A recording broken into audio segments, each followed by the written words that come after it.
ABC24 में और मैं हूं आपके साथ शालिनी हारिया। आप देख रहे हैं सवाल आपका है। देश के सबसे स्वच्छ शहर इंदौर में ट्रैफिक एक बड़ी समस्या बनकर उभर रहा है।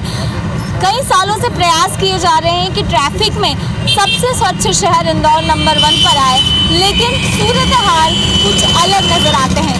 इस समय मैं मौजूद हूँ पाटलिपुरा चौराहे पर। यहाँ का जो ट्रैफिक व्यवस्था है उसकी आप अंदाज़ा लगा सकते हैं कि कितनी ज़्यादा भयावह स्थिति है। ये कोई एक ऐसा चौराहा नहीं है जहाँ पर जो व्यवस्था है वो खराब नज़र आती है। सबसे बड़ी समस्या इस समय इंदौर शहर में जो है वो ट्रैफिक इंजीनियरिंग की है, क्योंकि जो प्रमुख चौराहे हैं जिसका निर्माण प्रॉपर मैनेजमेंट के तहत होना था वो ना के बराबर नज़र आता है। आंकड़ों पे अगर नज़र डाली जाए तो इंदौर ने दिल्ली, मुंबई, कोलकाता सबको पीछे छोड़ दिया है, क्योंकि 10,000 की आबादी में सबसे ज़्यादा जो ट्रैफिक है वो यहाँ देखने को मिलता है। अगर आपको इंदौर शहर के अंदर 2.5 किलोमीटर की दूरी तय करनी है तो उसमें आपको करीबन 10 मिनट का समय लगेगा। ये आंकड़ा बताने के लिए काफ़ी है कि इस समय इंदौर शहर में जो दबाव है ट्रैफिक का वो कितना तेज़ी के साथ बढ़ता जा रहा है और होने वाली दुर्घटनाएं वो एक बहुत बड़ी चिंता जो है वो प्रकट करते हुए नज़र आती है। सबसे पहले मेरे साथ आर्किटेक्ट हैं जो हमें पूरा फिगर समझाएंगे कि कितना ज़्यादा ज़रूर और कितनी टेक्निकलिटी की ज़रूरत होती है किसी भी चौराहे के निर्माण में। अतुल जी है मेरे साथ। अतुल जी, सबसे पहले हम ये जानना चाहेंगे, थोड़ा सा मूवमेंट करते हैं अपन। सबसे महत्वपूर्ण एक चौराहे का निर्माण होना है, ट्रैफिक को मेंटेन करना है, क्या कुछ मूल सुविधा और जो मूल मंत्र होता है 3E वो आपको नज़र आ रही है क्या? मुझे लगता है कि यहाँ पे जो ट्रिपल ई होता है वो ट्रिपल ई में तो सबसे महत्वपूर्ण जो पहला ई है वो है इंजीनियरिंग का। तो आज की तारीख में इंजीनियरिंग का काफ़ी अभाव मुझे नज़र आता है इंदौर शहर के अंदर सभी जगहों पे। इस चौराहे पे आप देखेंगे बीच में रोटरी बनी हुई है, बीच में सिग्नल लगे हुए हैं और ट्रैफिक मार्किंग भी यहाँ पे नहीं है। तो ऐसे बहुत सारे बिंदु हैं चौराहे पे। लेफ्ट टर्न जो फ्री होना चाहिए, लेफ्ट टर्न के लिए भी डिवाइडर जो होना चाहिए वो नहीं है। तो इसमें की काफ़ी गलतियाँ जो है इंजीनियरिंग की जो है मुझे नज़र आती है। और ये इंजीनियरिंग जब तक इम्प्रूव नहीं होगी तब तक हम बाकी जो 2 ई है, एक एनफोर्समेंट का है और एक है एजुकेशन का। तो ट्रैफिक के अंदर हम कहते हैं कि 70% इम्प्रूव जो होता है इनपुट होता है वो इंजीनियरिंग का होता है। और ये इंजीनियरिंग के बगैर अगर इन्फोर्समेंट करेंगे तो संभव नहीं हो पाएगा और पब्लिक को मैसेज जो जाता है वो गलत जाता है कि आप कुछ करते नहीं हो, खाली चालान बना देते हो। वैसे एजुकेशन का मामला है, हमारे वहाँ एजुकेशन के अंदर बच्चे या पब्लिक को सिखाने के लिए कोई भी सिस्टम नहीं है कि जहाँ पे ट्रैफिक के जो बेसिक नियम है, लेफ्ट टर्न कैसे लेना, लाइन में कैसे खड़े होना, वो एक बहुत बड़ी समस्या और बहुत अहम मुद्दा भी है। डीएसपी उमाकांत सर भी हमारे साथ। सर, हम ये देख रहे हैं शहर हम लगातार प्रयास कर रहे हैं कि कुछ बेहतर रिजल्ट्स मिले, लेकिन सबसे बड़ी समस्या आपको क्या लगती है? और इसी एक बड़ी वजह है कि हमने पूरे कई ऐसे शहर है उसको पीछे छोड़ा है दुर्घटनाओं की स्थिति को देखें। इसमें सबसे बड़ी समस्या है इंफ्रास्ट्रक्चर की, जो अभी सर बता रहे थे हमारे सेठ जी कि जो हमारे इंजीनियरिंग पार्ट है वो बहुत इम्पॉर्टेंट है। जो इंदौर शहर की बसावट है बहुत घनी आबादी वाला शहर है। रोडें हमने चौड़ी कर दी हैं, लेकिन जो सिग्नल्स हैं हमारे अभी भी 15 साल पुराने हैं। जो हमारे लेफ्ट टर्न क्लियर होना चाहिए पूरे नहीं हैं और कई चौराहे ऐसे हैं जहाँ पे हमें रोटरी जो बनी हुई है उसको शिफ्ट करना है, सिग्नल लग चुके हैं तो रोटरी शिफ्ट हो जाना चाहिए। तो ऐसी कई चीज़ें हैं जिसमें इंजीनियरिंग पार्ट बहुत इंपॉर्टेंट होता है। सड़कों की स्थिति लगातार गड्ढे जो 20 शहर में गड्ढे हो रहे हैं उससे भी दुर्घटनाएं हो रही हैं। और दूसरा पार्ट होता है कि लोगों में अवेयरनेस होना, खुद से सेल्फ मोटिवेशन होना। अगर हम किसी चीज़ को दबाव से कराना चाहते हैं तो उससे सब कुछ ठीक नहीं हो जाएगा। जब तक लोगों में ट्रैफिक सेंस डेवलप नहीं होगा, उसके लिए लगातार सारी संस्थाएं, ट्रैफिक पुलिस भी लगातार प्रयास कर रही है। पिछले कोरोना काल में ज़रूर इसमें थोड़ी गति धीमी हुई है, लेकिन आगे आने वाले समय में हम लगातार इस तरह के प्रयास जारी रखेंगे। और इन्फोर्समेंट की जहाँ तक मैं बात बताऊँगा, जो ट्रैफिक पुलिस का बेसिक काम है उसमें हमने पूरे मध्य प्रदेश में सर्वाधिक चालानी कार्रवाई की है।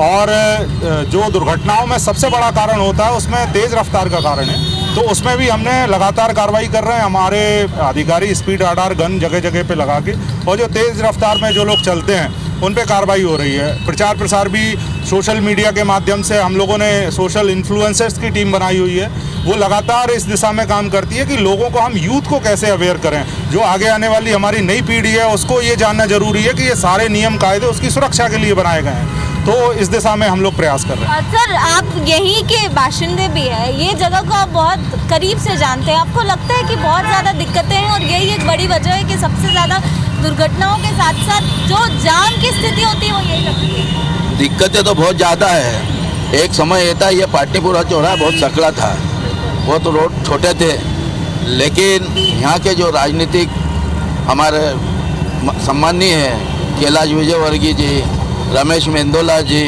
हमारे पार्षद चंदू शिंदे राव शिंदे जी ने यहाँ बहुत काम किया है। बहुत यहाँ पर जो ये कुछ नहीं था, ये चौराहा बहुत चौड़ा हो गया, बड़ा हो गया। लेकिन अब गलतियाँ क्या है, एक तो प्रशासनिक गलतियाँ बहुत है, उनको जो कंट्रोल करना चाहिए, ट्रैफिक को कंट्रोल करना चाहिए।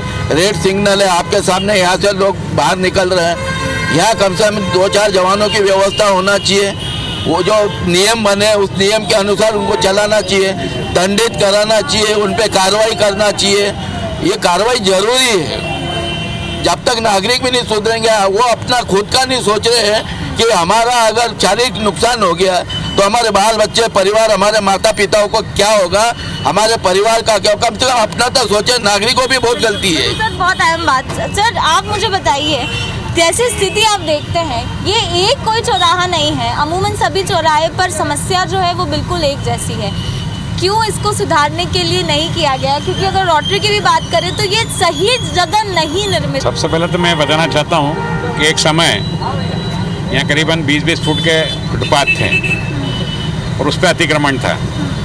सबसे पहले हमने उससे मुक्ति दिलाई, मगर यहाँ अक्सर देखने में आया है कि पुलिस और नगर निगम अगर वो इसको गंभीरता से लें, जहाँ पुलिस खड़ी रहती है वहीं मैजिक की गाड़ियाँ खड़ी रहती है। जो बसें हैं, जो बसें चल रही है आजकल, एक समय वो नियमित स्थान पे खड़ी रहती थी, मगर ये स्थिति हो गई कि सवारी के चक्कर में चाहे पुलिस खड़ी हो, चाहे जनप्रतिनिधि खड़ा हो, चाहे आम जनता परेशान हो रही हो, वहीं मैजिक खड़ी हो जाती है, वहीं बसें खड़ी हो जाती है, जिससे यातायात में बहुत बाधा आती है, जाम लग जाता है। नगर निगम को भी मैं इसमें दोषी मानता हूँ कि वो कुंभकर्ण की नींद सोई हुई है। जब चौराहे पर निर्माण होता है, चौराहे के आसपास जब लेफ्ट टर्न के वहाँ निर्माण होता है, तो उस ओर ध्यान क्यों नहीं देती है? हम समय समय पर उनको जगाने का काम भी करते हैं, और आप 100% निर्माण कर लेते हैं, उसके बाद निर्माण करने के बाद शेड अलग डाल देते हैं, पार्किंग की व्यवस्था ही नहीं। आ जाके वो दुकानदार जो चौराहे पे जितनी भी दुकानें बनी वहीं आके गाड़ी खड़ी कर देते हैं। मैजिक गाड़ी में आपको बोलो तो मेरे पास वीडियो रखे हैं, वो यहीं मैजिक गाड़ी यहीं खड़ी हो जाती है। सुधार की तो बहुत ज्यादा आवश्यकता है, ये किसी एक विभाग का काम नहीं है, ये दायित्व सभी का। जब भी हो पाएगा। इसमें ऐसा है कि इंदौर यातायात के संबंध में ये कहना चाहूँगा, यहाँ के लोगों में काफ़ी अवेयरनेस है और ट्रैफिक एक निरंतर सुधार की चीज़ है। जैसी आवश्यकता हो रही है उस तरह से प्लान होकर कार्य होता है। सेकेंडरी यहाँ पे जो मेन भाई साहब ने बताया कि पार्किंग और जो ऑटो स्टैंड है और मैजिक की प्रॉब्लम है, निश्चित रूप से वो समस्या है। उसके लिए एरिया आइडेंटिफाई करने पड़ेंगे नगर निगम को, लोकल बॉडी को। दूसरा, जो निर्माणाधीन बिल्डिंगें हैं रोडों पे, उनमें भी पार्किंग का प्रोविज़न अभी देखने नहीं मिल रहा है। उसके लिए एक प्रॉपर एक ग्रुप बनना चाहिए ट्रैफिक रिलेटेड, जिसमें ट्रैफिक की, नगर निगम की और आम नागरिक जो यहाँ के हैं, क्षेत्रीय प्रतिनिधि और जो यातायात के विषय में जागरूक लोग हैं, उनकी एक सामूहिक मंथली मीटिंग होनी चाहिए, जिससे उस क्षेत्र के विषय में और क्या अच्छा कर सके हैं वो बेहतर होगा। कुडवानी जी है मेरे साथ, बड़ा आप लिस्ट लेके आए हैं पूरे आंकड़ों के साथ। अब मुझे बताइए, क्या ये तो एक चौराहे की बात है, इंदौर शहर में 15 ऐसे चौराहे हैं जो ब्लैक स्पॉट है, कैसे मैनेज होगी चीज़ें और कैसे आप देखते हैं क्या? सैद्धांतिक रूप से इंजीनियरिंग जो ट्रैफिक है 3 ई पे का खड़ा है। पहला है इंजीनियरिंग 60%, उसके अते पते नहीं, तो आप 60% पे तो दिमाग ही नहीं है। अब बचा 25% जो एजुकेशन है, उसमें मुझे लाइसेंस जो मिलता है बिना ट्रेनिंग, बिना मेरी टेस्टिंग किए, अब तो घर बैठे मुफ्त लाइसेंस दे रहे हो, मतलब मुझे छूट मिल गई कि मैं किसी को भी मार डालूं। अब बचा 15% जिस पर ये सारी हम बहस करते हैं, पार्किंग है, पुलिस इन्फोर्समेंट है, इस 15% पे कोई बात नहीं होगी। अब आप इस शहर में, जिस शहर में मैं खड़ा हूँ, उस शहर में देश दुनिया के चौथे नंबर के क्रम के प्रति 1000 पर 700 वाहन है। 24 लाख मेरे पास वाहन है और 22 लाख मेरे पास मतदाता हैं, मतलब जितने मतदाता हैं उससे ज़्यादा वाहन है मेरे शहर में। तो ये कॉम्बिनेशन कैसे आप हल निकालोगे? ये औद्योगिक क्षेत्र भी है, क्योंकि यहाँ देखिए तो पूरा एक बड़ा औद्योगिक केंद्र शुरू हो जाता है। सबसे बड़ी समस्या यही है, ट्रैफिक, पार्किंग और गड्ढे भी आपको नज़र आ रहे हैं बारिश की शुरुआत के साथ। देखिए, पहले की अपेक्षा बहुत कुछ सुधार हुआ है। यहाँ के जो जनप्रतिनिधि हैं उन्होंने सड़कें चौड़ी की है, बहुत अच्छी व्यवस्था की है। मैं समझती हूँ कि शीघ्र ही इंदौर में मेट्रो ट्रेन आने वाली है। जिस दिन ये मेट्रो ट्रेन आ जाएगी तो ये जो इतना आवागमन है ये अपने आप थोड़ा कम हो जाएगा, क्योंकि पेट्रोल डीजल के दाम भी बढ़ रहे हैं तो लोग मेट्रो से आना पसंद करेंगे। तो जिस दिन इंदौर में मेट्रो आ जाएगी ये यातायात थोड़ा सुगम होगा। बहुत लंबी प्रोसेस है, बहुत लंबी प्रोसेस है, अभी तो काम ही चल रहा जो है। फ्लाईओवर ब्रिज होते हैं उसका निर्माण होना चाहिए, और सबसे बड़ी बात है कि लोगों में अवेयरनेस होना चाहिए। जो जब कोई जवान बच्चा शांत होता है तो एक स्त्री होने के नाते, एक माँ होने के नाते इतना दिल में दर्द होता है कि कैसे वो परिवार के माता पिता बिलखते हैं। तो सबसे पहले लोगों में अवेयरनेस होना चाहिए। जो तेज गति से वाहन चलाते हैं, शराब पीकर वाहन चलाते हैं, उन पर सख्त कार्रवाई होना चाहिए। मेन कारण ये है मैडम यहाँ पर कि क्या होता है कि जैसे गाड़ियाँ चल रही है, अब वो अगर पैसेंजर को बिठा रहे हैं तो पैसेंजर को बीच स्टॉप में रोककर ये लोग बैठाते हैं, तो ट्रैफिक तो ऑलरेडी जाम होना ही है। अब टू व्हीलर वाला 4 व्हीलर का अगर 4 अगर खड़ी है और उसमें सवारी बिठा रहे तो जाम तो ऑलरेडी हो गई होगा उसमें। मेन प्रॉब्लम ये प्रमुख समस्या है। आप मुझे बताइए, कितना ज़्यादा आम जनता के लिहाज से मैं समझना चाहती हूँ, जब इस चौराहे से गुजरते हैं कितनी ज़्यादा परेशानियाँ हो जाती हैं? परेशानियाँ तो होती है। अब ये ट्रैफिक आप देख लो, इसमें कोई पब्लिक ही अवेयरनेस नहीं कर पा रही है। इसको चौड़ा कर दिया, इतनी चौड़ी रोड हो गई। इंदौर में मेरे हिसाब से हमारा ये क्षेत्र की सबसे अच्छी रोड है, चौड़ी है, लेकिन ट्रैफिक भी इसमें बहुत ज़्यादा है। इस कारण थोड़ी सी समस्या आती है। अब यहाँ पे जैसे आप देख लो।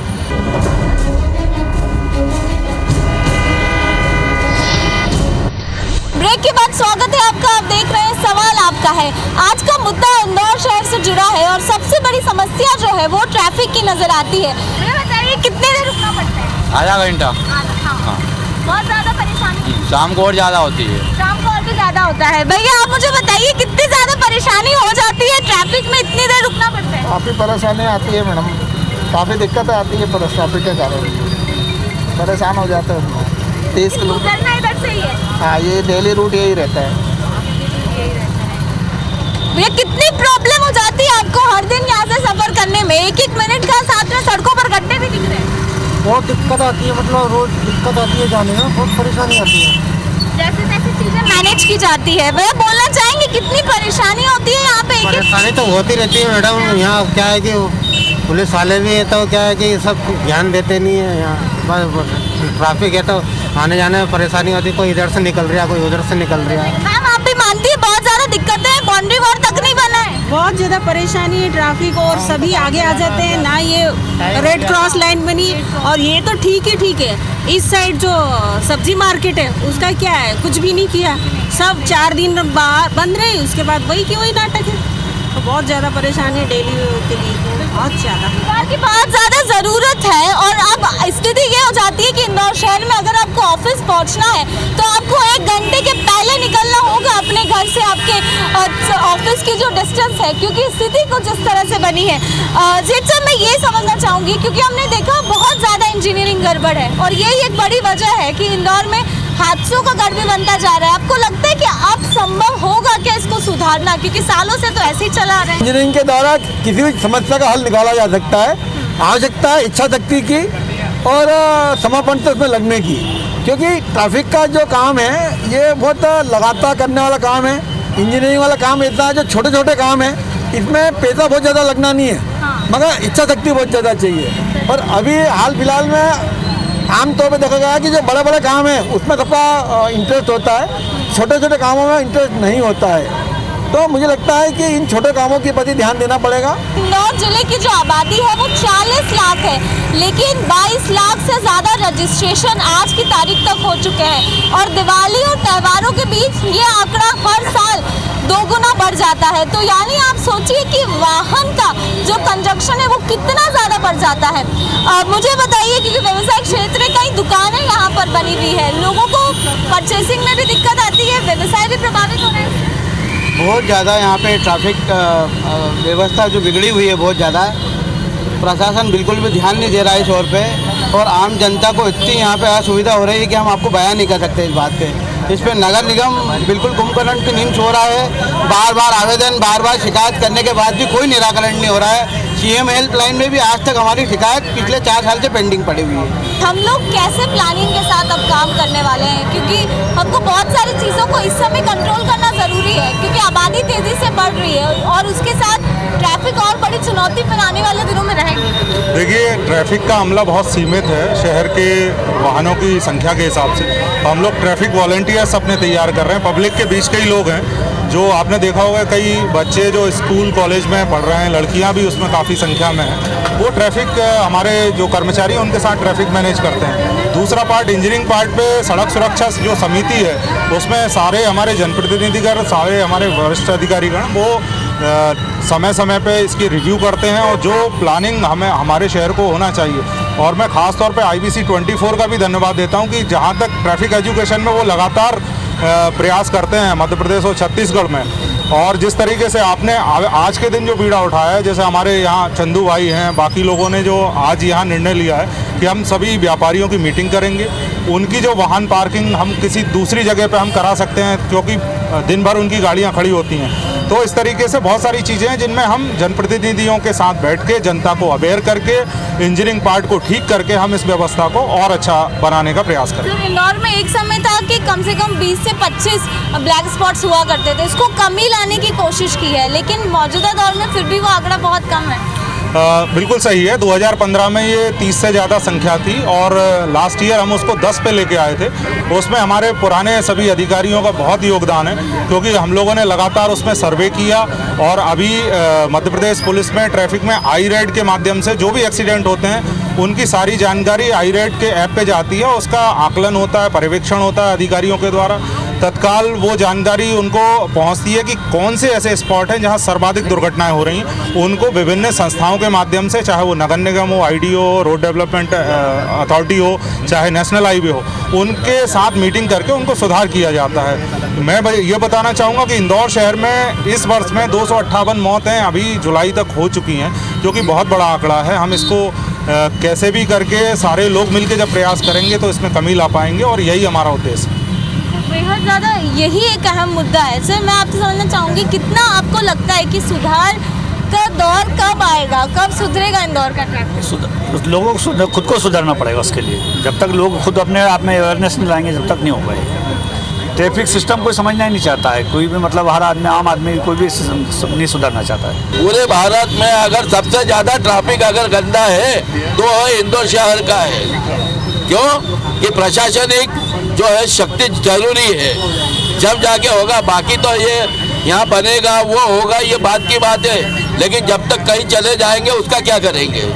तो हम सुरक्षित रहे, जिए और जीने दें, ये भावना को लेके जो है आम लोगों ने भी अपना ट्रैफिक में चलना चाहिए, करना चाहिए। बिल्कुल, सबसे महत्वपूर्ण और अवेयरनेस पार्ट से कहा। जी, आप कुछ कहें?